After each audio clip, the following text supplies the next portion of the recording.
নয়।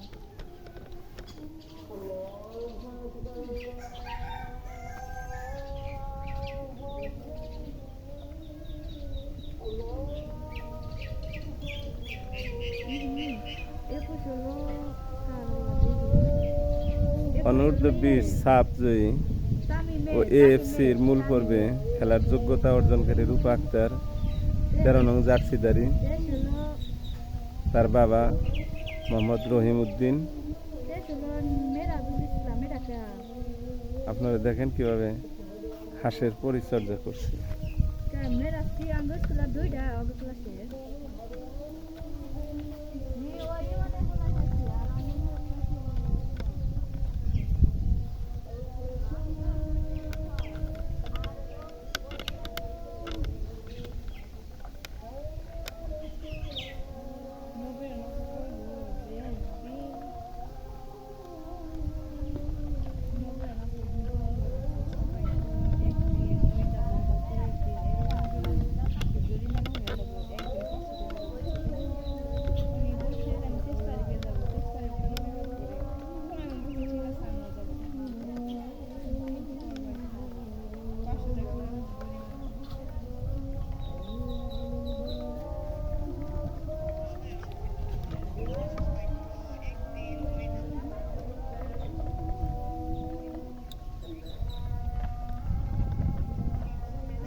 ভাই এদিকে আসেন।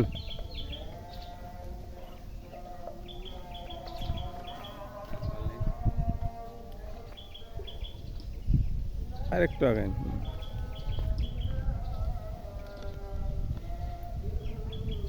কি পরিমাণ হাঁস পালেন? হাঁস বেশি পালি না, ওই যে 10-12টা 15টা 20টা করে হাঁস পালি। তাতে কি লাভবান হওয়া যায় অর্থনৈতিক দিক দিয়ে?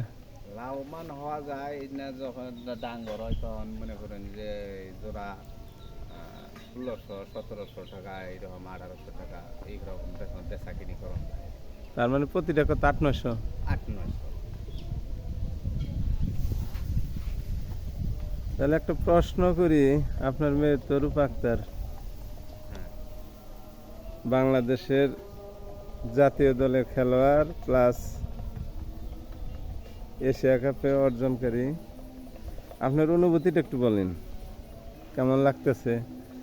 আমার তো মনে করেন যে অনুভূতি খুব খুব ভালো লাগে, যখন আমি মনে করেন যে যখন শুনছি যে না এশিয়া কাপে সাব চ্যাম্পিয়ন ওরা জয়লাভ করেছে, তখন আমি মনে করেন যে খুশিতে তো তখন আত্মহারা। তখন আমি নিজেও টিভির পর্দায় খেলা দেখি, তখন মনে করেন যে আরও এলাকাবাসী আছে, এলাকাবাসীর নইয়া যখন খেলা দেখি, যখন দেখি যে না ওরা গোল করছে, তখন আমার মনে করেন যে আর লাভটা তো মানে চোখের থেকে একবারে ধোয়া বেড়ে গেলাম ঘরে একটা মনে করেন উমস্তলি লেগে গেল মানুষের খুশির টেলায় আর কারে কারে পাড়ি দেয় কেউ রে ই দেয় কেউ রে ই করে কেউ রে ধাক্কা দেয় এই খুশির ঠেলায় মনে করেন যে মানুষ আত্মহারা একটা একটা আনন্দের মতো। আনন্দের মতো আর কি মনে হচ্ছে যে এরা বিয়ে বাড়ি এইরকম আর কি।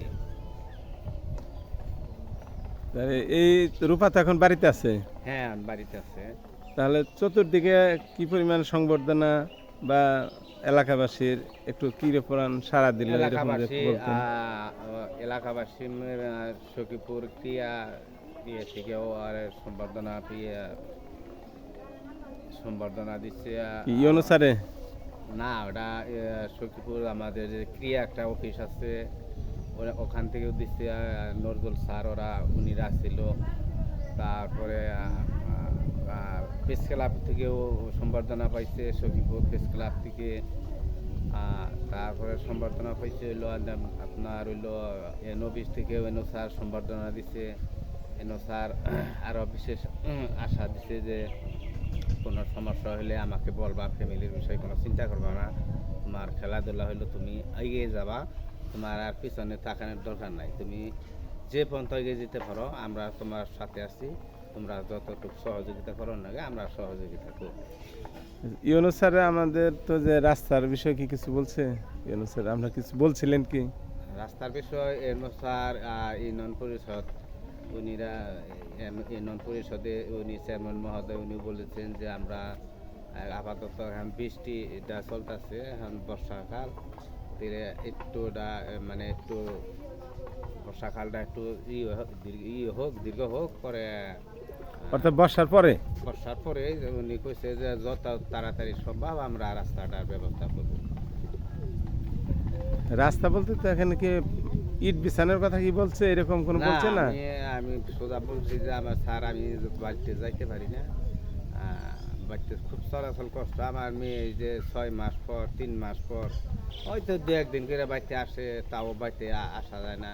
মনে করেন যে খুব কেদা পানি ভাঙে আসতে হয়, কেদা মানে যেরকম তো কাপড় করে কেদা আসন লাগে না, আসতে পারি না,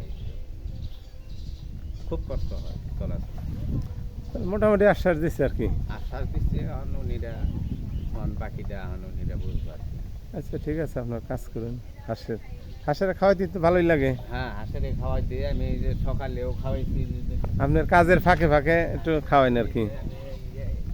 এখন বর্তমানে কতটি হাঁস আছে? বর্তমানে